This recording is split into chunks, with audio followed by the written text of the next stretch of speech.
इसमें परसेंटेज देखो, सवाल का प्रारूप क्या है वो समझना है। क्वेश्चन प्रारूप क्या है, इसमें दिया है यूरिया, बात नहीं, यूरिया की बात नहीं, प्रतिशत मात्रा, क्योंकि मात्रा में भार अनुसार कहा है 6% बोले हुए हम, 6% का मतलब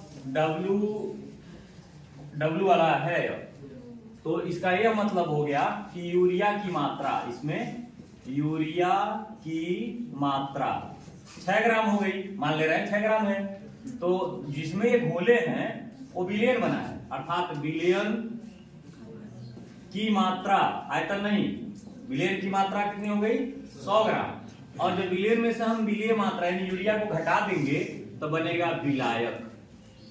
विलायक की मात्रा इंडिकेट करना होगा तो H2O कर देना, क्योंकि जल में विलयन बना है, कहा है यूरिया और जल का मूल प्रभाव क्या कीजिए, साफ बता दिया है कि इसमें पानी में इसको घोला गया है, तो 100 - 6 = 94 ग्राम हो गया। अब उसके बाद ये हमको W मिला है, एक स्मॉल W मिला है, कैपिटल W मिला है, ये जो विलायक है उसको हम लोग कैपिटल W कहते हैं, और जो यूरिया है उसको स्मॉल W कहते हैं। अब इसकी सहायता से हमें स्मॉल एम कैपिटल एम बनाना है, तो सबसे पहले हम यूरिया के लिए यूरिया का मोल संख्या यानी यूरिया की मोल लिख लें, मोल संख्या से बढ़िया है यूरिया की मोल, अर्थात small n = small W upon small m, तो स्मॉल W मिला है 6 ग्राम, और इसकी मात्रा चूंकि हमको और बाहर निकालना पड़ेगा तो यही निकाल लेते हैं, NH2CONH2 ये होता है ना का अणु भार। यूरिया का सूत्र याद होना चाहिए, ये भी बात है, यूरिया का सूत्र यदि याद नहीं है तो नहीं कर पाओगे। तो 6/n 2 आ रहा है ना, तो 28, ठीक है, प्लस O 4 हो गया है तो 4, C अकेले है 12, O अकेले है तो 16, सब जोड़ के अगर करोगे तो ये हो जाएगा 60, कितना हो गया 1/10, अगर इसको पॉइंट में लाओगे तो 0.1, एक हो गया ना 0.1। अब हमें निकालना है H2O की मोल संख्या, मोल संख्या चाहे मोल, ये कैपिटल N बनाता है, capital W upon capital M से, कैपिटल W हमको मिला 94, 94 के बाद H2O, हालांकि याद होना चाहिए का अणु भार, सबको याद हो गया 18 होता है, तो 94/18 काटेंगे तो 2 यानी 4 हो गया, 7 हो गया, ये 9 हो जाएगा, 47/9, 9 से इसको भाग दे देते हैं तो ये हो जाएगा आपका 5 बार में 45, 2 शून्य, हमें लग रहा है कि 2 2 ऐसे ही आएगा, 5.22, अब तो कटेगा नहीं, अरे 9 दूनी 18, 18 18 करेंगे 2 बचता चला जाएगा, अब ये इनफाइनाइट नंबर हो गया, तो इसको ऐसे ही एक अप्रॉक्स वैल्यू में ले लेंगे, और लेने के बाद अब हमको निकालना है यूरिया का मोल प्रभाज, मोल प्रभाज, ये यूपी बोर्ड इस साल का गेस भी था और दिया भी है, मोल प्रभाज। अब क्या करेंगे, स्मॉल n बटे small n plus capital N, small n की वैल्यू पता है ना कितनी हम निकाले हैं, 0.1 प्लस 5.22 निकालेंगे तो 0.1 अपॉन ये यहां जाके जुड़ेगा 5 पॉइंट, क्योंकि ये 0 ऐसे बना लेंगे अपने पास से, पॉइंट के तुरंत बाद पॉइंट जुड़ता है, यानी 3 2, अब ये देखो 1 0 लगा लेना तो 10 अपॉन कितना हो जाएगा 532, क्लियर हो रहा है। इधर 2 दशमलव इधर करेंगे तो दोनों दशमलव हट जाएंगे, क्योंकि 100 को गुणा कर देंगे।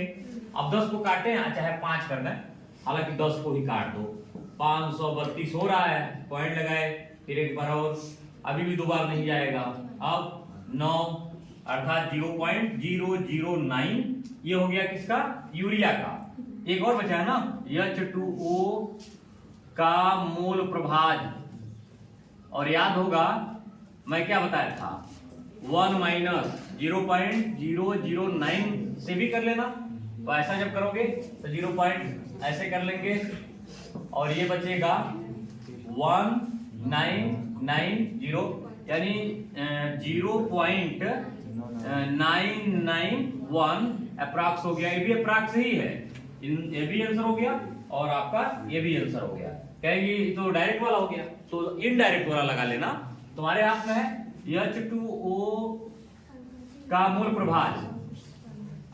प्रभाज फार्मूला अभी सामने था भी, कैपिटल एन अपन small N plus capital N, अर्थात इसके लिए आपको लिखना है 5.22 बटे 0.1 धन 5.22, 5.22 बटे 5.32 और 532 बटे 500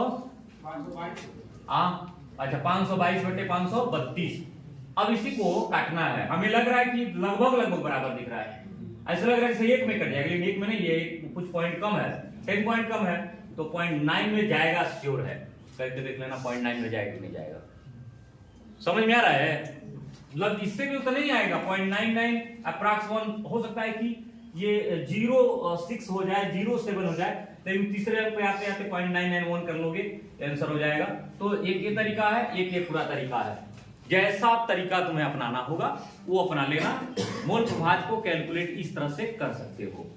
तो अब तुम उतारा जा सकता है ना, तो एक सवाल और बोल रहा हूं, तो गलती कर लो, उसमें क्या दिक्कत है? ध्यान देना क्या कहा गया है, इसमें है एथिल एल्कोहल, बात नहीं,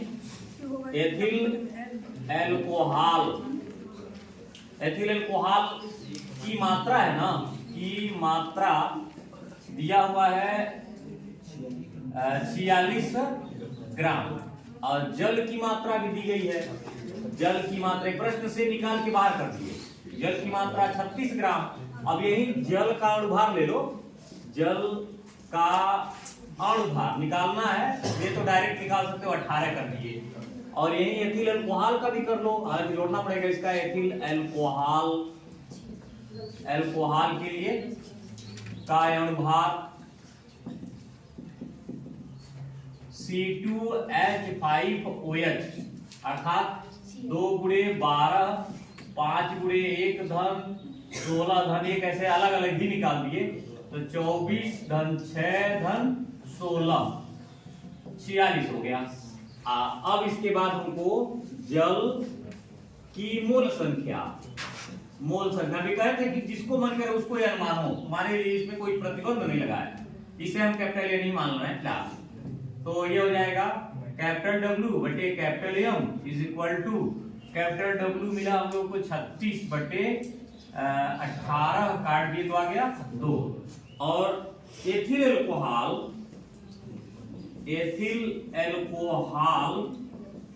का अणुभार, सॉरी मोल